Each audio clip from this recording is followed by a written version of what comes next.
আমরা আজকে বাইবেল থেকে কিছু পদ পড়ব এবং সেই পদগুলো আমাদেরকে কি বলছেন সেটা নিয়ে একটু আমরা দেখব। তো আমরা বাইবেল খুলে নিচ্ছি। বাইবেলে আমরা আজকে যে পদগুলি পড়ব সেটা হচ্ছে, আমরা দেখব প্রথম তিমথিও 6 অধ্যায় 6 থেকে 12 পদ। এই কয়েকটা পদে কি কি লেখা রয়েছে আমরা একটু দেখব এবং বোঝার চেষ্টা করব। প্রথম তিমথিও 6 অধ্যায় 6 পদে বলছে, বাস্তবিকই ভক্তি সন্তোষযুক্ত হইলে মহালাভের উপায়। এবং 7 পদে বলছে, কেননা আমরা জগতে কিছুই সঙ্গে আনি নাই, কিছুই সঙ্গে করিয়া লইয়া যাইতে পারি না, কিন্তু গ্রাসাদন পাইলে আমরা তাহাতেই সন্তুষ্ট থাকিব। কিন্তু যাহারা ধনী হইতে বাসনা করে তাহারা পরীক্ষাতে ও ফাঁদে এবং নানাবিধ মৃদ ও হানিকর অভিলাষে পতিত হয়। সেই সকল মনুষ্যদিগকে সংহারে ও বিনাশে মগ্ন করে, কেননা ধনাশক্তি সকল মন্দের একটা মূল। তাহাতে রত হওয়াতে কতক লোক বিশ্বাস হইতে বিপদগামী হইয়াছে এবং অনেক যাতনারূপ কণ্টকে আপনারা আপনাদিগকে বিদ্ধ করিয়াছে। কিন্তু তুমি, হে ঈশ্বরের লোক, এই সকল হইতে পলায়ন করো এবং ধার্মিকতা, ভক্তি, বিশ্বাস, প্রেম, ধৈর্য, মৃদুভাব এই সকলের অনুধাবন করো। বিশ্বাসের উত্তম যুদ্ধে প্রাণপণ করো, অনন্ত জীবন ধরিয়া রাখো, তাহারই নিমিত্ত তুমি আহত হইয়াছ এবং অনেক সাক্ষীর সাক্ষাতে সেই উত্তম প্রতিজ্ঞা স্বীকার করিয়াছ। এখানে বলছে, আমরা যদি ঈশ্বর ভক্তি, আমরা যদি সত্যিকারের ঈশ্বর ভক্তি করি আর তাতে যদি ঈশ্বর আমাদের উপর সন্তোষযুক্ত হন, তাহলে আমাদের মহালাভের উপায় পেয়ে যাব আমরা। কেননা বলছে, জগতে কিছুই আমরা সঙ্গে করে নিয়ে আসি নাই। ঈশ্বর আমাদেরকে মাটি দিয়ে গড়েছেন, ঈশ্বর আমাদেরকে মাটি দিয়ে তৈরি করেছেন। জগতে কোনো জিনিসপত্র কি নিয়ে এসেছি? কিছুই নিয়ে আসিনি। কোনো জিনিস তো দূরের কথা, আমরা যে জন্মেছি, আমাদের যে এই শরীরটা, সেইটা পর্যন্ত ঈশ্বর আমাদেরকে মাটি দিয়ে গড়েছেন।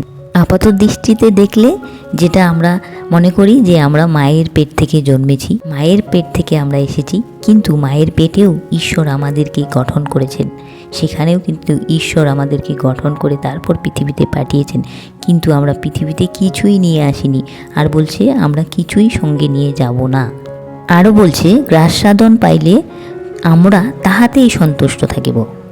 আমরা নিজেকে ভাববো যে আমাদের যে এই যে মানব জীবনটা, আমাদের যে ঈশ্বর সৃষ্টি করেছেন, আমাদের যে মানুষরূপে পৃথিবীতে পাঠিয়েছেন, এটাই আমাদের কাছে অনেক বড়, এটাই আমাদের কাছে বড় পাওয়া।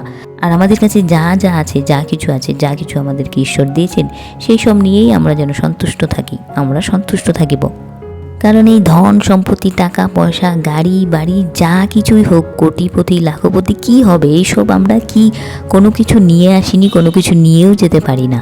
যেমন বাইবেলে লেখা রয়েছে যে আমরা যদি স্বর্গরাজ্যের কথা ভাবি, তাহলে আমাদের যা যা প্রয়োজন সব কিছু তিনি আমাদেরকে দেবেন। সব কিছু আমাদের যা যা প্রয়োজন, সকাল থেকে রাত পর্যন্ত যা যা প্রয়োজন, সব কিছু তিনি আমাদেরকে দেবেন।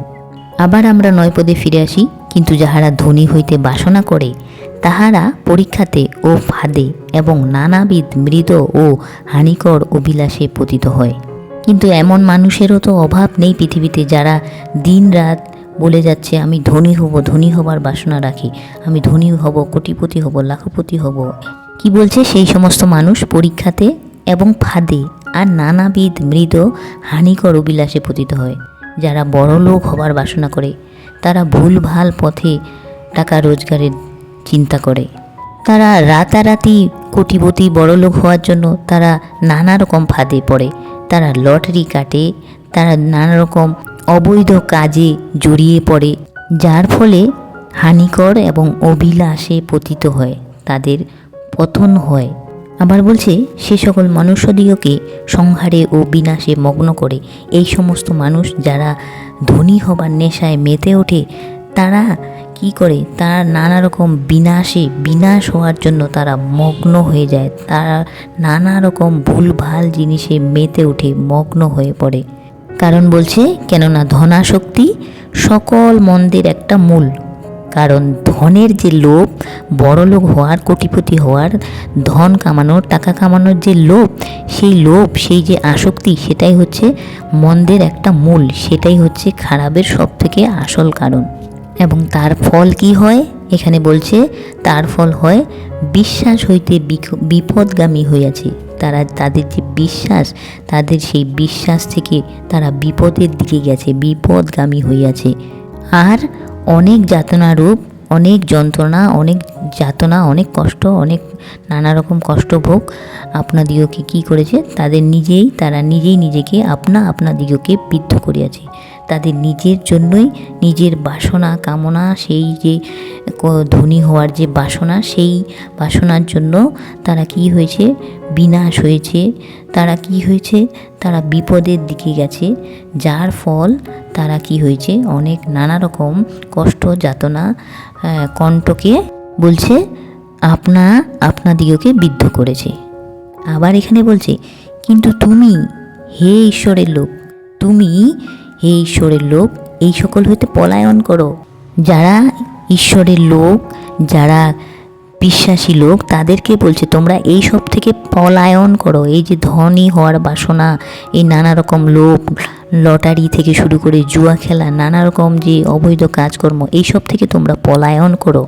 আর বলছে ধার্মিকতা, ভক্তি, বিশ্বাস, প্রেম, ধৈর্য, মৃদুভাব, এই সকলের অনুধাবন করো।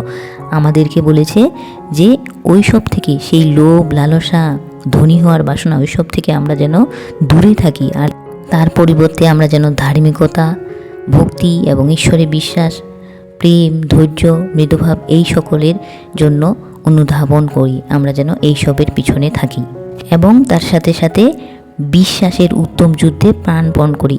ঈশ্বরের প্রতি আমাদের বিশ্বাসের জন্য, আমরা বিশ্বাস অর্জন করার জন্য আমরা কি করব? যুদ্ধে প্রাণপণ করব, যাতে আমরা কি অনন্ত জীবন ধরিয়া রাখতে পারি। বলছি অনন্ত জীবন ধরিয়া রাখো, যাতে আমরা অনন্ত জীবন ধরে রাখতে পারি। তাহারই জন্য আমরা কি হয়েছি? আহুত হইয়াছি। সেই জন্য ঈশ্বর আমাদেরকে মনোনীত করেছেন, আমাদেরকে বেছে নিয়েছেন। তাহলে বাইবেল আমাদের কত সুন্দর শিক্ষা দেয়। বাইবেল আমাদের জীবন কেন পরিবর্তন করবে না? এত সুন্দর সুন্দর শিক্ষা যদি আমরা বাইবেল থেকে পাই, আমাদের জীবন কেন পরিবর্তন হবে না? এমন বহু মানুষ থাকে যারা শুধু জন্মের পর থেকেই বলে ভালো করে পড়ো, ভালো করে পড়ো, চাকরি করো, টাকা রোজগার করো, জীবনে কিছু করো, বড় হও, কোটিপতি হও, লাখপতি হও, ধনী হও, এই হও, সেই হও। কিন্তু বাইবেল এত সুন্দরভাবে আমাদের শিক্ষা দেয়। এত সুন্দরভাবে কে আমাদেরকে শিক্ষা দেবে? কে জীবনের আসল মানে বোঝাবে? বেঁচে থাকার আসল উদ্দেশ্য কে আমাদেরকে শেখাবে? একমাত্র বাইবেল। কি সুন্দরভাবে বুঝিয়ে দিয়েছেন যে আমরা কিছুই নিয়ে আসিনি, আর কিছুই নিয়ে যেতে পারবো না। কিন্তু কেন জগৎ যেসব শিক্ষা আমাদের দেয় ছোটবেলা থেকেই, পড়াশোনা করো, চাকরি করো, রোজগার করো, কোটিপতি হও, বড়লোক হও, কিন্তু তারপর সেই সমস্ত ধন সম্পদ, গাড়ি বাড়ি, সেসব নিয়ে কি করব? কোথায় নিয়ে যাব? কি করব? জীবন কোথায় গিয়ে দাঁড়াবে? এইসব কে শিক্ষা দেয়? কোনো জগতের মানুষ এইসব শিক্ষা দিতে পারে না। কিন্তু বাইবেল আমাদেরকে সঠিক পথে চালনা করে। এমনটাও নয় যে পরমেশ্বর সেই সময় আমাদেরকে দেবেন না। পরমেশ্বর বলেছে যে তোমরা আগে স্বর্গ রাজ্যের কথা ভাবো, তারপর যা যা প্রয়োজন সে সব কিছু আমাদেরকে দেবে।